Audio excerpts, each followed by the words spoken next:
A man recording and questioning a girl about how she has been a bad girl and he wants the house to be cleaned. He warns her that he with everyone else is watching her, and then we see her legs tied up by a chain. Then the story shifts to a girl named Alex visiting her uncle Scott to pick her best friend Caroline, his daughter. They both drive their way back to their college where one of their friends, Sean, meets up with them. He edited a video for their class project showcasing Alex and Caroline. However, their teacher, Mr. Thomas, isn't very impressed with their work. Later, Caroline and Alex go to Caroline's place where Caroline shows Alex how she is paying for her expensive clothes. She makes sensual videos while stripping her clothes out. Alex is worried about her and warns her about the implication of making such videos, but Caroline is consumed with the money she was getting from the videos. She wanted to move out of her parents' home, and for that she needs this money. She even recommends to Alex to do it, but she refuses. They both get to an argument where Alex tried to convince Caroline to stop doing this, but in return, Caroline hurts her feelings. On the other hand, the cam girl is trying to get out of the chain, and she succeeds. She ran off from the house and tried to sneak her way out, but just then her foot is caught in chains, and a man arrives at the scene while recording her, saying that they knew she would try to escape. The girl begs him to let her go, but he threatens her with a knife while the scene fades away and opens where Caroline continues her private cam session with someone named Big Daddy. In the morning in college, Alex again tries to convince her that this isn't the right thing to do. Just then, she receives a call from her mother named Rachel, which she lets go on the voicemail. Rachel is Scott's sister, so Alex and Caroline are cousins. Rachel is stumbled upon one of her old friends. They both talk about their work and other stuff. Through their conversation, it also revealed that Rachel is divorced and she missed Alex a lot. Meanwhile, at the college, Sean, Alex, and Caroline visit their teacher, Mr. Thomas, to show him their video which they edited to get approval from Thomas. Mr. Thomas asks Caroline he needs to talk to her after school for a moment. Later, while using the restroom, Caroline receives a message from Big Daddy that he wants to see her in real life. Caroline refuses, but he credits her account with 1000 credits. Still, Caroline isn't convinced. After school, Thomas tells Caroline that she is a great actress and she will do wonders if she continues to work in this area. Thomas grabs a camera and starts recording her, but Caroline feels weird and asks him to stop and leaves. She again receives a text saying that he wants to meet her, but Caroline refuses again. The man transfers 3000 credits this time and says he would give her 5000 more in cash if she meet him. Caroline calls Alex and informs her that she doesn't need to pick her up today. Alex finds it suspicious, but Caroline doesn't give her any answers. Caroline dresses up to meet the person and receives the text to meet him in a room. Caroline reaches the room where she sees a slip on the door saying to come right in. She enters the room and finds it empty. Feeling uneasy at the place, she decides to leave. Just then, a man stops her while pointing a gun at her, saying that he has special plans for her. The next morning, Alex reaches her dad's place to pick her up, but she is not there and her dad doesn't care much about it. She then visits Caroline's apartment with her roommate Nikki. Alex inquires about Caroline's whereabouts, but Nikki isn't aware of anything. Nikki tells her that since she is a stripper, it isn't uncommon in their business to sleep with their clients. Alex checks Caroline's laptop and learns that someone credited her account with 4000 credits. On the other hand, Caroline finds herself tied with chain on a sofa. She sees some syringe on the table and in sleep saying to play the TV. When she does, she sees the video recorded while she was entering the room. She freaks out and starts screaming, begging for help, whereas Alex informs her mom, Rachel, about how Caroline is missing. Her mother suggests waiting and calling the police if she doesn't show up. Alex questions Mr. Thomas, their teacher, about any information. He suggests that they can get this information to the principal so that they can help to find her. Alex also asks Sean to track her down in any possible manner.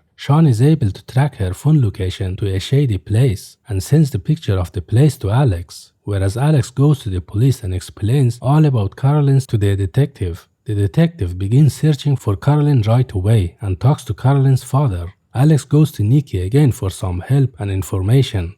Nikki suggests that she should try being a cam girl in order to track the person with the account named Big Daddy. Alex calls Scott Carolyn's father and tries to convince him that Carolyn is in trouble. She informs him about her last known location and Scott agrees to check the place, whereas the kidnapper orders Carolyn to clean the dishes. He taunts Carolyn that just because she is pretty, that doesn't mean she can get away with everything. Carolyn throws the dishes in anger, but the guy grabs her face to show her she has no other choice. On the other hand, Alex decides to be the cam girl and asks Sean to join in her session in order to get the Big Daddy. He traces every person who are joined in her session, whereas the guy is also watching the show of Alex. Here we see the mysterious guy behind all this is James, one of Carolyn's school teachers. He turned the laptop toward Carolyn and showed her Alex were putting on a show. James informs her that all the videos that he records are displayed to the people on an illegal web and they can buy Carolyn if they wish, and has lots of fans who are ready to pay big money for films he gives them. He again starts recording her and also wears his voice-changing headset.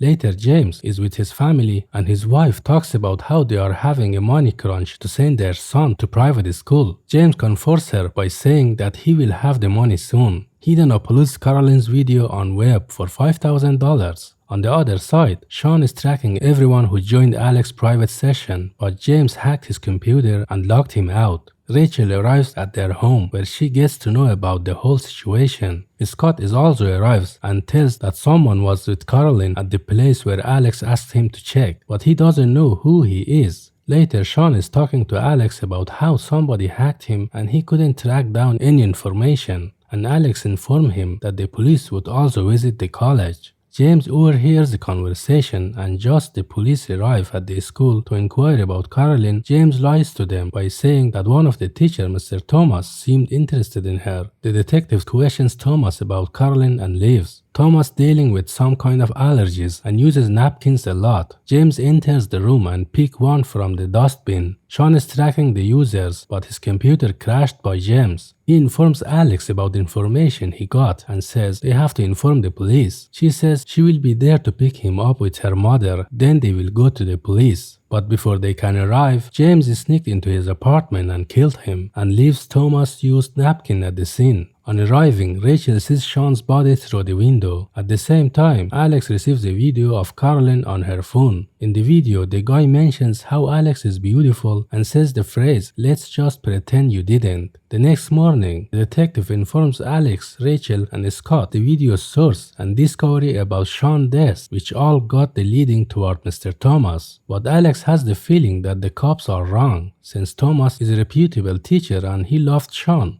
The next morning, Alex apologizes to James for not completing her paper on time, to which he replies that there is nothing to worry about and let's just pretend you did it. A similar line was there in the video that Alex received the other night, and she made a connection. She thinks about the phrase in the restroom and decides to tell her mother, but her call didn't connect and sends a voice message instead. She follows James' car after school and it leads to an abandoned secluded house. In fact, James knew that he is being followed, so he deliberately led Alex to the area. She tries to click pictures, but James sprays her unconscious. Alex wakes up chained to the bed with her video playing on the TV. James is there eating an apple. Alex inquires about Carolyn and screams at him. James laughs and informs her that he planned all this out and the blame for everything will go to Thomas. He also mentions that there is no way out for her since there isn't even cell service in the area. James then ties her mouth, whereas Rachel and Scott on reaching home when didn't find Alex and are worried. Rachel opens her voicemail and listens to Alex telling that she doubts her teacher, James, and she will follow him after school. They both trace his address and talk to his wife, but his wife isn't aware of anything. Rachel has a private moment with her and tries to make a connection with her by reminding her how precious a child is to their mothers. She also has a son, so she broke in tears and gives her an address to a country rental. The rental which James kept secret for several years, and she also discovered it only a few weeks back. On the other hand, James informs Carolyn that today will be her last day with one last video and Alex will take her place. He mentions that Caroline's video has made him more money than he expected, and he finds Alex more beautiful, so it will fetch him even more. Rachel and Scott pull over near the rental. James hides Caroline and sprays her unconscious. Alex is trying to be free when outside Rachel and Scott inquire James about their daughter. James plays innocent, then they both start searching around the house while James has his gun ready behind his back. Rachel and Scott can't find anything, so they have no option but to leave. They exit the house and Rachel notices a rather suspicious container in front of the house and asks if they can search it, but James refuses by saying to get off his property. Just then, Alex finally cut herself free and screams for her mom. They both get her free from the storage. Just then, James came out with Caroline and holding a gun to her head. While trying to get away and taking Caroline with him, she managed to stomp his foot and run. James starts shooting and Scott pulls out his pistol to fire back. James found his moment of opportunity and flees with his car, but on his way the detective and his men catch him. The cops and medics arrive at the scene and take care of the situation. Rachel feels relieved and hugs her daughter.